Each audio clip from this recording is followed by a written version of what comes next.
जीवन यदि तुम्हारा जाता भी, इष्टभूति मत छोड़ो। धर्म अर्थ काम मोक्ष का निशाना यह मत भूलो। तारांकन तारांकन तारांकन तारांकन तारांकन। जब देवघर संथाल परगना जिला में पड़ता था उस समय की घटना है। ये जिला देश के बहुत पिछड़े इलाके में से एक था। उस समय यहाँ की ककड़ीला जमीन पर खेती करना बहुत मुश्किल था।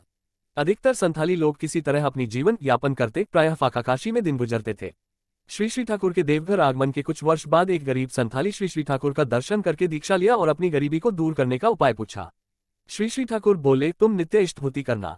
संथाली भाई ने पूछा, ठाकुर मैं इष्टभूति कैसे करूंगा, मेरे पास तो कुछ भी नहीं है। श्री ठाकुर बोले, क्यों? वह बोला, मैं जो कुछ उपार्जन करता हूँ उससे किसी तरह कभी खाना जुटता है, कभी नहीं जुटता है। पैसा तो कभी कभी ही मिलता है।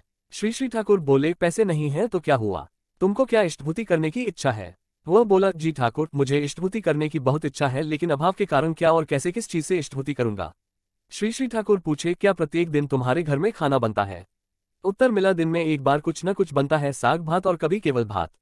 श्री ठाकुर बोले, तब एक काम करना, कुछ भी न रहने पर तुम चूल्हे की राख से ही इष्टभूति करना और 30वां दिन मेरे पास लेकर आना। श्री ठाकुर की बातें सुनकर बहुत खुश होकर पति पत्नी नित्य श्रद्धा पूर्वक इष्टभूति, नाम ध्यान और प्रार्थना करने लगे। एक दिन संथाली भक्त बोरे में बांधकर इष्टभूति किया हुआ राख लेते आया और रोते हुए बोला, ठाकुर आपके निर्देशानुसार मैं राख से नित्य प्रतिदिन इष्टभूति करता रहा, लेकिन शर्म के चलते आपके पास ला नहीं पाया था। श्री ठाकुर बोले, लाए हो, बहुत अच्छा किए। फिर पूछे, तुम जहाँ रहते हो वहाँ क्या कुछ खाली जगह है? उत्तर मिला, जी हाँ है।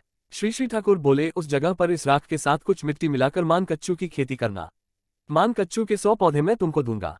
वह संथाल भक्त बहुत खुश होकर घर के सामने खाली जगह पर श्री ठाकुर के निर्देशानुसार मान कच्चू लगाया। नित्य प्रसन्नचित भाव से इष्टभूति, नाम ध्यान, प्रार्थना करने के बाद मान कच्चू की खेती का देखभाल ध्यान से रखने लगा। इष्टभूति किया गया राख और भक्त के प्रसन्नचित मेहनत का खाद्य पाकर मान कच्चू समय के साथ तेजी से बढ़ने लगा। कुछ ही महीनों में लगभग 3 हाथ का एक कच्चू लेकर संथाली भक्त श्री ठाकुर के पास आकर बोला, आपके निर्देशानुसार मैं खेती करके यह मान कच्चू लाया हूँ। श्री ठाकुर बोले, खेत का पूरा मान कच्चू तो मेरा है। संथाली भक्त ने कहा, जी ठाकुर मेरा सब कुछ तो आपका ही है, आपके आशीर्वाद से मेरा परिवार चल रहा है। श्री ठाकुर बोले, तब एक काम करो, तुम्हारे बगीचे में जितनी कच्चू हुआ है उसको बेचो। बेचने पर जो पैसा मिलेगा उसे मेरे पास नहीं लाकर तुम उस रुपये से व्यवसाय शुरू करोगे। संथाली भक्त श्री ठाकुर के कथानुसार उस पैसे से अपना व्यवसाय शुरू किया। जो आमदनी होने लगी उससे वह नित्य इष्टभूति करने लगा। इस तरह वह निस्वार्थ रूप नित्य इष्टभूति परायण होकर याजन करते हुए अपना आनंदमय जीवन व्यतीत करने लगा। परमदयाल श्री ठाकुर जी ने चाहा था कि वह चाहे जैसी भी कष्ट में हो, इष्टभूति करना एवं कराना ही है, क्योंकि इष्टभूति ही मंगलभूति है।